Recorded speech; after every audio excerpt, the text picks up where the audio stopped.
Okay, we're rolling. Hello, everyone. I've got an exciting offer today, which is my longtime dear friend, mentor, tarot teacher, Janine Morgeau, is joining me by invitation to have just a little chat about our perspectives, about the contrast in our understandings of Halloween, some of its ancient, indigenous spiritual traditions and origins, and also how over the centuries, even the millennia, this has been shifted into what we're seeing now, and how we're not in agreement with, or I certainly am not in agreement, and I'm understanding that Janine is not in agreement with where it's been taken, and possibly wrapping up here with looking at ways that we can bring it back to a healthy version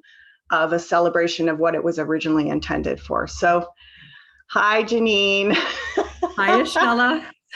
I heard you're just created a new home for yourself. Congratulations. Thank you so much. And arriving here at this time of year, you know, it's interesting. I did a little spread this morning for myself about going forward from this place. And it was so much about the harvest, but also the pause that happens at this time of year, where it's almost like everything is going through a big reset in nature, inside of us, in the outer world, and how that is so relevant for me. You know, like I'm coming to the end of a particular cycle of living with my daughter and starting a new chapter here, really excited about it, but it also feels like there's some lingering pieces of, I don't know, grief or things tied up with the past, my past associations with living in Victoria, for example. And just that it's a great time of year to have that pause before we go into the next chapter. Yeah. And what I discovered was that the original meaning behind Halloween, this is what I want to look at today.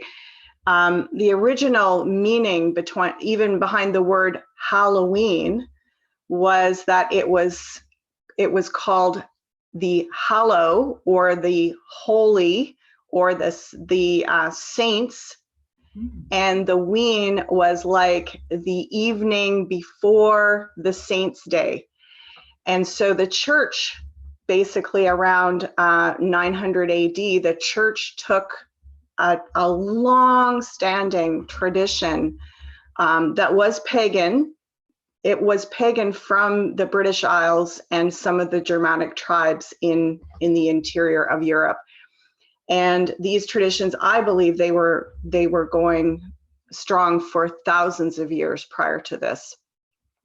And they basically turned this into a holy festival and incorporated some of those pagan traditions into the so-called holy festival. And then we can talk more about where that got pulled into the darker and darker aspects of what we see today. Like the remnant of what we see today is a pretty far cry from what it was originally. So I'm just going to take a moment to say that originally my understanding is that this came from the ancient Celtic, like the Gaelic traditions of the British Isles. And originally it was called Samhain. And Samhain just meant summer's end, the summer end, Samhain. And what it was a harvest festival, and it was considered the end of the year in terms of it was the time when everything of the whole year of the wheel of the year of growth and fecundity and everything that we needed to live well on the earth, that was marked at this time of year. And the crops were turned under, everything was harvested, the last harvest of the grain, that's where we get the Grim Reaper from.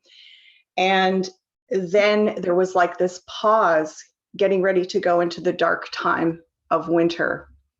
And it was thought, because this was that critical turning point, the beginning of the new year, that it was a very powerful time to also acknowledge the souls of our departed loved ones and ancestors, and that they would traditionally make offerings, make beautiful gifts, have these big bonfires, celebrations, and that they would literally go and decorate the graves of their departed loved ones and ancestors and make gifts to them and offer their food. And it eventually got turned into, when the church came in and started putting their version over top of it, it got turned into, they were afraid of these spirits roaming at this time of year. And so they had to put out offerings to ward them off, to ward off the evil. So to me, as soon as we turned the ancestors into evil spirits, Yeah. that's where we start going down the wrong track. Yeah. What do you feel about that, Janine? And what are you getting on that? Just you saying the church comes in on it right away. Everything I get about the organized religion called the church, that corporation, it's likely dark cult. Yeah. Right. So they're bringing in the fear element, okay, because they love the vibration of fear. So they're doing it under the guise of, people need to protect themselves from these spirits, instead of actually recognizing that I dwell, and I know you likely would say the same about yourself, in the spirit world a lot of the day, especially when I was reading people daily. Okay, so you're in the spirit world or gathering information, or I'm very comfortable in what people call the spirit world. And graveyards used to be and still are, a real favorite place for me to dwell. Okay. And not because I'm morbid or they're beautiful. There's something beautiful about it. And I love soul essence. And I have no fear whatsoever of what people call roaming spirits. Bad ones are not welcome around me, and they know it. So I'm not worried about it. I invite the energy of the past over and the wisdom of them. However that one, comes through. And as far as I'm concerned, as soon as the church got meddled in, you better believe there's the dark cult right there.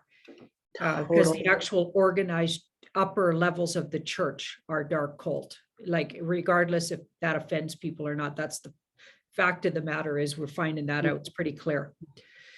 Like, just look at everything, all of the schools in the name of the church that have been put up all over the world to handle children of original peoples all over the world. They've been known to be absolutely done devastating things to these peoples all over the world.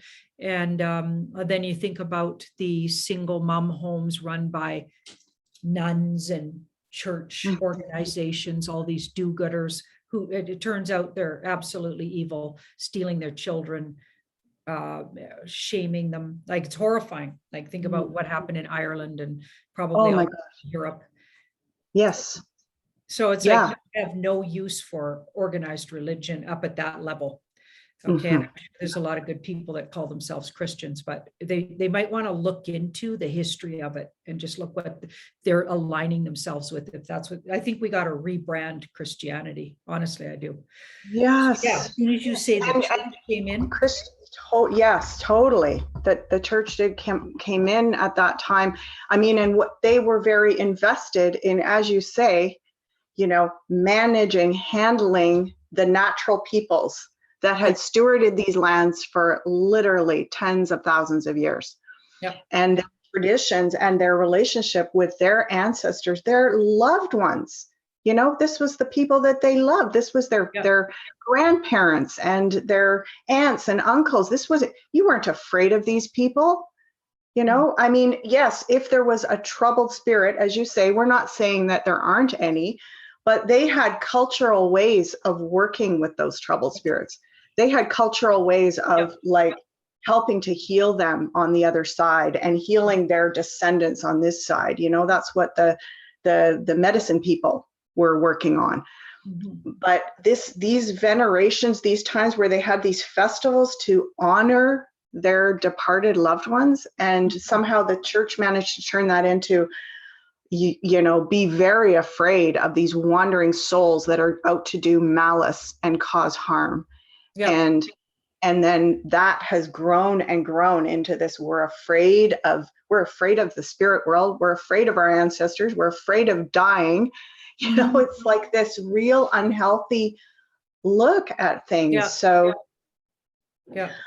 I'm really inspired and motivated to connect people with, almost like we're going to leapfrog right over all that mess to original older times where, our relationship with our departed loved ones was not fraught with fear and suspicion like that. Like, where did that come from?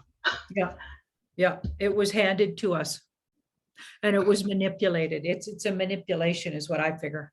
We're very calculated, that bunch. Yeah.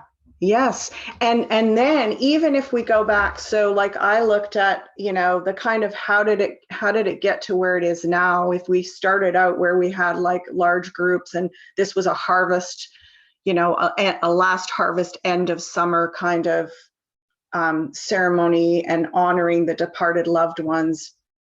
How did we get to the point where it is as dark and fearful and ghoulish as it's become? And even how did that transfer from like the old world into North America? And what I could see was, over time, that influence of the church telling people that you ought to be very afraid of the wandering, roaming spirits, and very suspicious of anything that doesn't conform into the little box they've given you to define your spirit and your spirituality and your culture and your traditions. They basically, what used to be feeding the ancestors now was like you had to, put out food to keep or do something like getting dressed up in these costumes to scare away these bad entities, right? It's like you had to make a big scene in order to, but because it's coming from fear, guess what you're doing? You're attracting more of that. Exactly. And ritualizing their lifestyle in a way. So now you've consented because now you're dressing up like them. And some people, I was always a gypsy, or I know a couple of times I was a vampire, come to think of it. And yeah, for sure. But mostly I was a gypsy or a princess or something. Yeah. So I didn't always go for the evil ones, but a lot of people do. And it's just the whole essence of, they were just there, another manipulation on another holiday that they stole and turned into and just turned it upside down and it inverted it into darkness and evil. So you're agreeing to their lifestyle in a way. Yeah. Well, and even, when I dug back, I found out, they did wear costumes. I mean, they were like way back in the olden times. They wore their clan costumes. They dressed up like if they were like Raven clan, they dressed up in their regalia, like they wore their beautiful. And this wasn't in it. And if anything, it was to draw the spirits of your ancestors to you because they recognize you. They're like, there's my people, right? That's my clan. I go over there to where they all are sitting or whatever. And how did that get turned around to this thing where we're basically turning ourselves into these dark force entities? And it's just, I don't know about you, but I look at what's happened even in the last 10 years with horror films. I've always been so sensitive to that stuff. I just can't, I can't look at it because us being so open psychically, it's not good. It's not good to even focus in that direction. And it isn't about like being afraid of darkness. It's about, I always feel like, we've got to lead with our own heart. We've got to move out from the spirit of generosity and love and warmth that we want to see around us. And as soon as we start looking at fear, and I always say, there's enough fear in the world. Why do we need to focus on horror movies? Absolutely. I agree. It feels, I always feel like that just wasted my time and then haunts my dreams. And what was that for? Nothing good comes of that. Right. Yeah, For me, it's not even definitely. entertaining, but some people are very entertained. But there's other ways to get in touch with the shadow side. There's a shadow side to everybody but there's healthy healing ways to look into that don't feed, the C word, but we can't say the word. They don't Yeah. feed that bunch, Yes, totally. that whole sector of the population that's Mm. fed by our fear. And so it's a different way. It's like more looking at it like I'm healing a wounded part of myself and I'm loving it into the light and not ramping up the fear of it. They want to keep us unevolved. They want to keep us down in this level where we don't connect with our ancestors, because our ancestors often give us advice and like passed on energy entity. My sister came to I have a sister just a year older who passed away. I think it was in 2012, but a little fuzzy, maybe 2011. Yeah. And she comes to lots of members of the family. She leaves dimes everywhere. I literally have so many dimes. I have you could hold handfuls of dimes that I know came from her. Just I'll just be thinking about her, look down at a gas station at my feet, and there's a dime. She just leaves them everywhere, constantly. Every time I need a little reminder of the spirit world and that she's with us. And anyway, I feel very loved and close with her, closer almost than in life, which is interesting. But she came to my father, who's very Catholic now, because he married my mom, he became a Catholic. He wasn't born but to marry my mom, he had to be a Catholic. And now he's really into the box, he's elderly now, he's in his 90s and my mom's in her 80s. But he came to her and my dad told my sisters and I about it, which is really interesting because he doesn't usually talk about spiritual, things. He's part Native and he is very spiritual in his heart, but he covers it all up because it's an interesting thing to watch. He represses it, which I think that whole thing was trying to do, get them to repress their natural connection with the spirit world. Yes. Okay, so fear it. So we're going to fear it. So now we cut off from our intuition and we're going to fear. My sister came to him. And he said she was radiant. She was all wearing white and she looked really beautiful. Not like just before she passed away, she was kind of ravaged with cancer. So she didn't look like that. But when he saw her, he said she looked like an angel to him. And she was on the other side of the fence. They have this fence around, they have a property kind of in the country. And she was on the other side of the fence from the yard and he saw her over there and she lit up this whole area of trees. And he said she didn't say it verbally, but he heard in his head, and he never talks like this. So this really did happen exactly like this to him. And he was so dumbfounded by it. He had to tell me because he knows I'm into all of that kind of stuff in particular. But he said, in my head, I heard, she said, when your time comes, don't be afraid. I'll help you. So spirit, ancestral energy guiding us through things because they've been through it. Okay. And a lot of channelers channel ancestral energy around people, pick it up around people. All of that's good. Okay. But they're going to make it bad. That's it. That's it. Exactly. Oh, Janine, what a beautiful story. Thank you for sharing that. And I was smiling because I remember your lovely sister. And yeah, that is just so heartwarming. And how many of us have stories like that? And I think maybe we just don't make the connection that,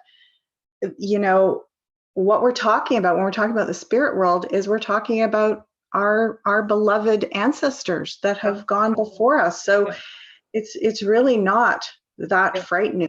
And people are, I'm doing a lot of work with ancestral healing at this time and can, intend to continue evolving and learning and growing in this direction. And people are often anxious because they say, well, there was a lot of trouble back there. You know, they were very traumatized, and there was a lot of, you know, unfortunate things that got passed along through the lineage.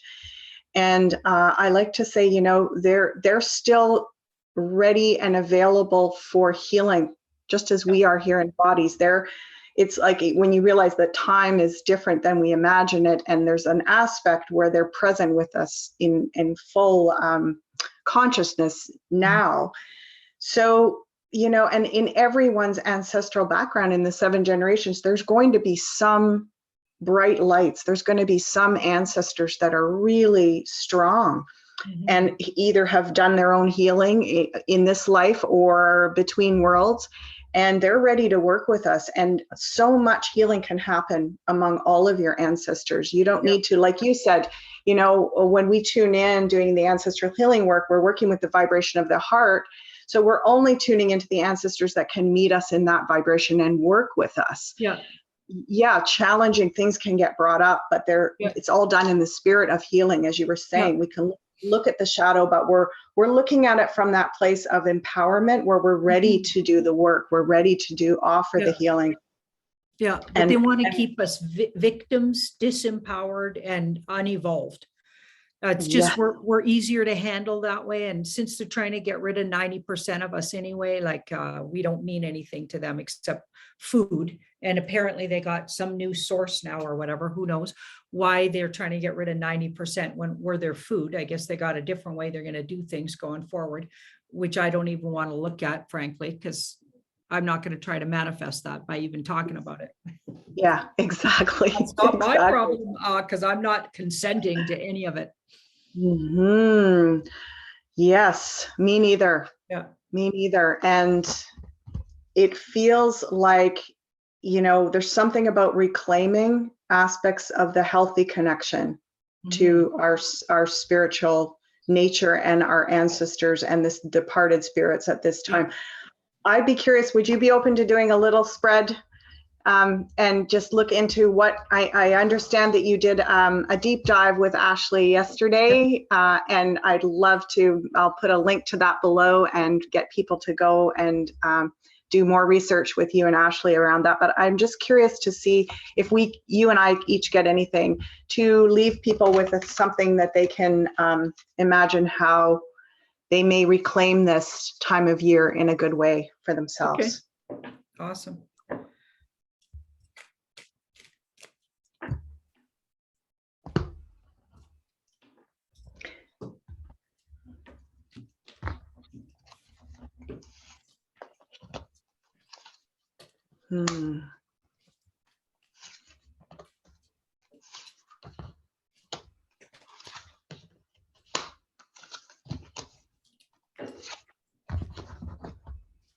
Cool. What are you getting?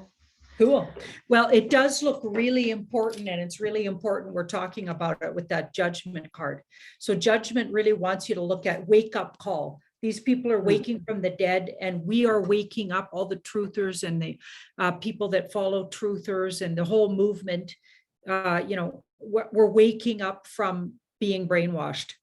Some of us, obviously, there's a whole bunch of people that are still brainwashed, but we're like waking up.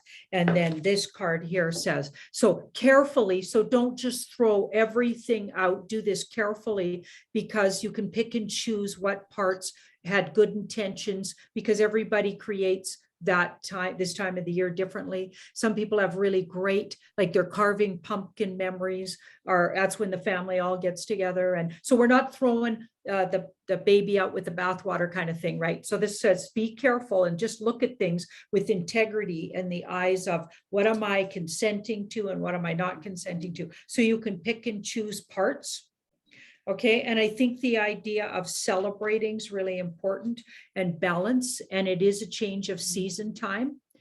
Okay, so it's a change of, so you got to find personal balance between the parts of that time of the year you guys really enjoy, like time with the kids. You don't want to take away kids' fun, but turn the fun less gruesome and scary and more into something else, right? Maybe they can dress up still in costumes of their totem animals, if you guys talk about that in your family, or their sort of archetypes. Maybe we can start teaching children about archetypes, different ways they can express themselves, or everybody can get around and talk about different ancestors who they might be a lot like, right? So, like I was always told I was a lot like Sophie, my Aunt Sophie. So my great Aunt Sophie, and there's stories about her, Sophie Morageau. You can look her up. She's quite famous, actually. Oh, well, you're following in her footsteps there, She love. kicked some butt, and Sophie, and she kind of looked like me. She had a big brood of hair just like mine, and she'd wear it down, and it was looked just like when I wear mine down. And so she was a whiskey runner in the times of prohibition. And she never married, but she had several kids with several different guys. Well, I have 2 kids with 2 guys I didn't marry. So like I could be a bit like Sophie, maybe. She obviously had issues with relationships. Okay. I'm pretty sure that's what people are referring to in my family when they say, oh, you're just like Sophie. She was very independent. She also read tea leaves. How do you like that? She was quite known for it. And she loved to have parties. Okay, that's really funny because I love to have parties. Oh, Janine, amazing, amazing. And maybe isn't that can celebrate their ancestors they might be like, right? Yes. Well, it's interesting you're saying this because I had one client that was asking me specifically about this, and she's from Latin America. And I said, well, fascinating, because and she was concerned about celebrating Halloween and like getting her children into all of that, the darkness of what's being put out there now en masse in the mainstream. And I was saying, really what we have is Cinco de Mayo, which is at the beginning of May. It's around Beltane, May, I think it's 5th of May. That's what Cinco de Mayo means. That is the veneration of the deceased ancestors for the Southern Hemisphere. So the people down south, because that's their harvest time, is 5th of May. And up in the Northern Hemisphere, our harvest time is now. Yep. So you can see that, even the ancient traditions of both the Northern Hemisphere and the Southern Hemisphere, this was a time of celebrating the ancestors. So I'm right with you. I got, the Queen of Swords for discernment. Also for if you're interested in this, doing some more research. I'm going to be continuing to put out a few things in the next few days, because I'm just on it right now. I feel like it's part of my mission to bring forward more pieces of information that we can just put into the mix, be better informed and educated so that we can make those discerning choices for ourselves. This feels in accordance with my spiritual values. This does not. Yeah. And then look what I got going into like the organized religion, because this too, so many people struggle with, being somehow there's traditions and parts of organized religion that have real value for them and that they derive a great deal of comfort from. And yet we know that so much of that at the higher levels has been manipulated. Yeah. So I get almost like we need to, exactly what you said, Janine, we need to go in and sort of tease these things apart. We don't have to do it all this year, but we can start that process. Yeah. And yeah, I do feel like there's gifts for us along the way. And I just want to say the last thing is the difference between sacrifice and offering. Because I get really disturbed when I look at a lot of the old, mainstream narrative about our ancient ancestors and how they were all into human sacrifice and they were sacrificial, this and that and the other thing. And they were all these warring barbarians that just had no regard for the preciousness of life. And from all the research I've done over the years, it's actually kind of the opposite. Yes, a lot of the warring and a lot of the division and infighting and factions was brought in by these dark controlling forces that was their game right from the beginning, was to pit us against each other and separate us from our natural connection to the earth and make the earth and each other like these terrifying things that we had to fight against. So sacrifice is that where, you have to kill something or fight against everything in order to survive. And offering is where you're coming from that place of generosity of spirit. You know, you're already in this, like, kind of your vulnerability. You're in a trusting place, and you're prepared to give of yourself, you know, not something that's taken from you, but something that's offered freely. And that's what, to me, a lot of these ancient indigenous traditions, they fed their ancestors, they cared for the land, they gave these gifts because they were so grateful for life. Mhm. And that's the opposite of sacrifice. So Nice. that's what I want to leave people with. And thank you so much, Janine, for sharing with me in this way. It's so beautiful to connect, and I trust that people will find a lot of value in what we've brought forward. So blessings. Bye for now, everybody. Thanks for the idea of it. I think it's a great subject. People really need to hear it. Thank you. Thank you, Janine. Blessings, everybody. Bye for now.